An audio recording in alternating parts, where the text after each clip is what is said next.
চুলি বহুত বেছি পৰিমাণে সৰিছে নেকি তেতিয়াহ'লে আৰু চিন্তা নাই মাত্ৰ দুবিধ বস্তু এই দুবিধ বস্তু যদি আপুনি সপ্তাহত দুবাৰো ব্যৱহাৰ কৰে নহয় চুলি সৰাটো বন্ধ হ'বই লগতে চুলি বহুত বেছি পৰিমাণে গজিবলৈ আৰম্ভ কৰিব প্ৰথমতে মোৰ চুলিখিনিৰ ৰিজাল্টটো আপোনালোকক দেখুৱাই লৈছো মই ধুই পেলাই চুলিখিনি সম্পূৰ্ণকৈ শুকুৱাই নাই ভিডিঅ'টো এডিটিং কৰি আছিলো কাৰণে আপোনালোকক দেখুৱাই দিছো মোৰ চুলি খুবেই পাতল সৰুৰ পৰাই জন্মৰ পৰাই পাতল কিন্তু মই এনেকৈ যেতিয়াৰ পৰা যত্ন লৈছো তেতিয়াৰ পৰা মোৰ চুলি হৰা একেবাৰে বন্ধ হৈ গৈছে আৰু লগতে চুলিখিনি বহুত বেছি পৰিমাণে দীঘলো হয় কিন্তু পাতল কাৰণে মই বহুত বেছি দীঘল নকৰো কাৰণ পাতল চুলিবোৰ দীঘল হ'লে বেয়া লাগে তেতিয়াহ'লে বলক ভিডিঅ'টিৰ মাজলৈ আগবাঢ়ি গৈ থাকো আৰু এয়া চাওক বস্তুটো ধৰিব পাৰিছেনে বাৰু কি হয় ঠিকই ধৰিছে এয়া হৈছে এল'ভেৰা আৰু লগতে আৰু এটা বস্তু দিম দেই আপোনালোকে বহুতে চাগে অনুমান কৰিব পাৰিছে কি বস্তু দিম আপোনালোকে এল'ভেৰা জোপা যেতিয়া ল'ব নহয় তেতিয়া অকণমান লক্ষ্য কৰিব কিছুমান এল'ভেৰা বনৰীয়া হয় সেই এল'ভেৰা জোপা লগালে মানে খজুৱায় মই এনেকৈ ভিডিঅ' দিওঁতে বহুতে কৈছিলে যে এল'ভেৰা লগালে খজুৱায় গতিকে এল'ভেৰা জোপাৰ পাতখিলা চাব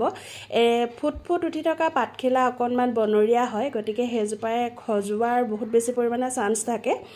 সেইকাৰণে ফুট নুঠা এনেকুৱা প্লেন এল'ভেৰাৰ পাতখিলা ল'ব সেইখিলা ভাল আৰু এনেকৈ কটাৰীখনে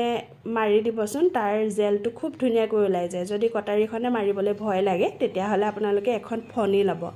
মই পিছে আগৰ ভিডিঅ'বোৰত দেখুৱাইছিলোঁ কেনেকৈ এল'ভেৰাৰ পৰা জেল মানে উলিওৱা হয়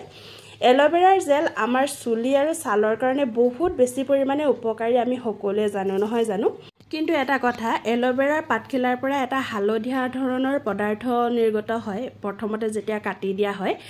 সেই হালধীয়া পদাৰ্থটো বহুত বেছি পৰিমাণে অপকাৰী দেই আমাৰ কাৰণে আৰু তাৰ লগতে দিছো এয়া চাওক এটা পিয়াজ আৰু পিয়াজ মানে মধ্যমীয়া জোখৰ গোটেই পিয়াজটোৱে দিম আৰু মই এটা মিক্সি জাৰ লৈছো আপোনালোকে যিকোনো প্ৰকাৰে পিয়াজ আৰু এল'ভেৰাখিনি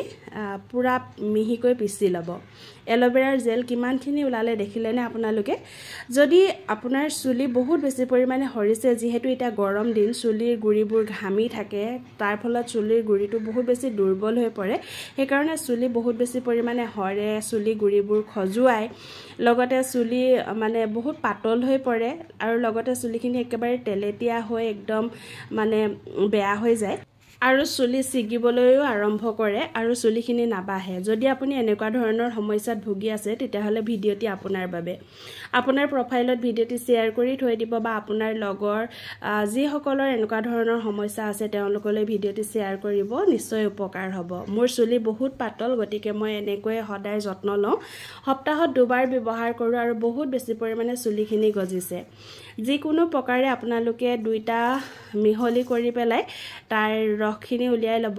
তাৰ মানে পিয়াজৰ হিৰাটো থাকিলে মানে চুলিৰ গুৰিত লাগিবলৈ অকণমান দিগদাৰ হয় আৰু এইখিনিতে আপোনালোকক অকণমান সাৱধান কৰি দিওঁ পিয়াজৰ ৰসটোৱে কিন্তু খুব চকুত ধৰে দেই সেইটো পিছে আমাৰ স্বাস্থ্যৰ কাৰণে ভালেই কিন্তু যিসকলৰ মানে এনেকুৱা সহ্য কৰিব পৰা গুণ নাই তেওঁলোকে ভিডিঅ'টি চালেও কিন্তু